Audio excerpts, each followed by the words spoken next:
fizeram as duas um pacto de 44 como católico. Mas o meu pai, de vez em quando, dava-me umas diferenças. Por exemplo, lembro de falar contra a pompa do Vaticano, contra aquela coisa de andar nas igrejas a adorar as imagens, que era um bocadinho de paganismo, aquela coisa da virgindade de Nossa Senhora. Ele dizia que não era preciso Nossa Senhora ser virgem, Nossa Senhora, o casamento é um sacramento. Será esse aspecto, e mais, eu achava, ainda hoje em dia, penso que os protestantes são mais puros, pá, levam aquilo mais a sério.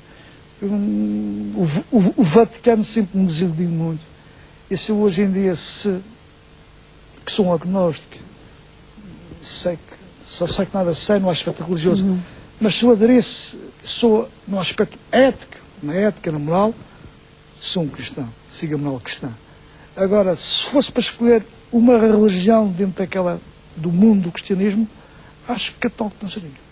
Nós vamos agora ver alguns locais, nomeadamente à sua casa, e por falar em agnóstico, uma das que eu achei muita graça é logo à entrada haver um crucifixo. Pois eu tenho, é porque a arte... Logo à entrada tenho um indo-português do século XVII, muito bonito, mas a arte pela arte.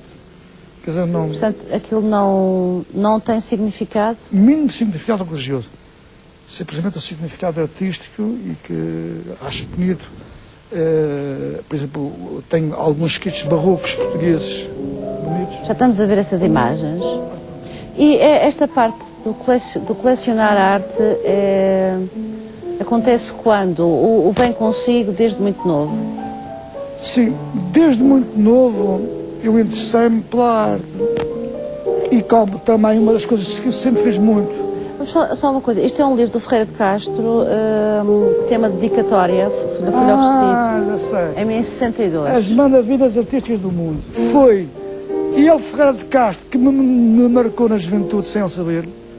Mais tarde vim a conhecê-lo e então ele ofereceu-me aquele livro e fez-me uma dedicatória, que lá está no livro, que é as maravilhas artísticas do mundo. Como sabe, o Ferreira de Castro era um autodidata, tinha a 4ª classe, é um professor do neorrealismo e é um grande historiador de arte. E também identificava-me com ele, porque eu também sempre viajei a minha vida inteira. Todos os anos faço uma viagem, quase sempre.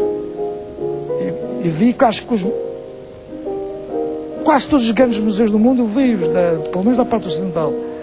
Daí que sempre fiquei com muito gosto, porque pela arte. Mas quando começa a parte para o colecionismo, foi por acaso que isso foi acontecer? Eu não sou bem um colecionador, ou seja, eu gosto da beleza.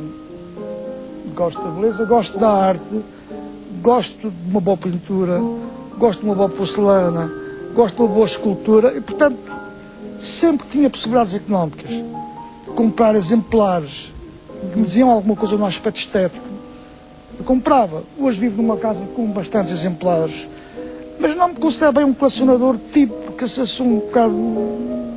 Sou mais um amador do belo e da arte do que um colecionador propriamente dito. Embora tenha peças, de facto, algumas poucas, de algum valor no aspecto de, enfim... Mas esse conceito estético vai buscá-lo onde? Acontece? Acho que é genética, acho que temos todos de nós alguma inclinação genética. É genético de uma parte, pela outra parte sou tocado pela minha mãe. A minha mãe, que pouco me tocou, né, em outros aspectos. Aí talvez me fosse a pessoa que me mostrou primeiro o museu, talvez, me mostrou primeiro o culto pela arte, e que eu depois fui estudando História da Arte, e um dos ramos da História, que eu também estudei bastante, e continuo a estudar a História da Arte, que nunca mais acabo. Os seus camaradas de partido nunca acharam que tinha tiques pequeno-burgueses, nomeadamente esta questão da arte? É evidente que... Estou a falar de ideias feitas. É evidente que tenho camaradas e camaradas. Os camaradas mais conscientes respeitam essas diferenças. Veem que não tem mal nenhum essas minhas pancadas, entre aspas, burguesas. Agora, claro que alguns camaradas mais radicais acham que um comunista deve ser um miserávelzinho, um pobrezinho, quando não. Eu acho que um comunista deve... O que eu procuro é que toda a gente viva com dignidade. Lutar para que a riqueza seja mais bem distribuída, para que não haja este fosso brutal entre os pobres e os ricos, para que o ter não valha mais que o ser. Agora, isso é que eu luto. Agora, não tem isso, não quero o miserabilismo. E, portanto, agora, se me disser que, pronto, para alguns camaradas talvez seja um outsider, é natural aqueles menos formados que assim pensem. Digamos que o doutor não se enquadra muito dentro da ortodoxia. Sim, da ortodoxia, se me quiser falar, só ao falar em ortodoxia, me fala em stalinismo, por exemplo, é evidente que posso lhe dizer francamente que sou um profundo anti-stalinista. A razão porque levei tantos anos a aderir ao Partido Comunista. Porque respeito profundamente a democracia. Por exemplo, questionou-se quando do conflito sino-soviético, por exemplo? É evidente que me questionei, e é evidente que no partido dizia o que pensava muitas vezes, não vinha para a rua dizê-lo. Agora, muitas vezes também me perguntam, mas tu andaste, fui diversas vezes em missões à União Soviética, tive 7 vezes em missões do Partido da União Soviética, vi que havia lá muitos erros, também havia coisas boas, porque no aspecto social havia educação para todos, havia escolas para todos. Eles hoje estão piores do que estavam nessa altura, sejamos francos. Mas havia muitos erros, não havia pluralismo político, os senhores do partido tinham grandes mordomias, etc. Havia, de facto, já... perseguia-se quem pensava o contrário, havia os gulags, havia umas Sibérias, havia essas coisas. E às vezes perguntava, mas então porquê que vocês nunca denunciavam isso? Eu denunciava dentro do partido. Agora, repare... Se calhar por causa disso nunca chegou ao Comitê Central. Não sei, não. Talvez não tivesse valor para lá chegar.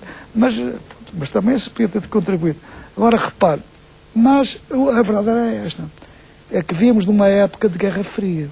Ou seja, os americanos fartavam-se de dizer isso. Mas eles faziam pior. Eles fizeram um genocídio no Vietnã. Eles faziam a política daquela maneira em toda a América Latina. Eles mataram milhões de comunistas, quer na Indonésia, quer em Cuba, depois da Revolução Cubana. Portanto, eu achava que não tinha nada que falar nisso, porque entre o stalinismo e o imperialismo americano, o diabo que o escolha. E Marx, no meio disso tudo? Bom, repare, Marx é uma referência. É evidente que, se me perguntar... Marx, 100 anos depois, hoje nesta realidade que vivemos... É uma referência, mas o próprio Marx não era marxista nesse sentido. Marx sempre disse que tudo estava em movimento, tudo estava em transformação, tudo estava em renovação, e que não há verdades absolutas. Aquilo que hoje é verdade, com o avanço das ciências, da técnica, passa a ser mentira. E, portanto, que nós devemos estar sempre a procurar estudar a realidade, as condições objetivas e subjetivas e modificar a nossa conduta, consoante, enfim, a época em que vivemos. Portanto, nesse aspecto, o Marx é uma referência, mas não é a minha cartilha, não é o meu breviário, não é? Não, é uma referência importante. O Marx, o Engels, como também o Gramsci, como foram outros escritores que, por exemplo, os escritores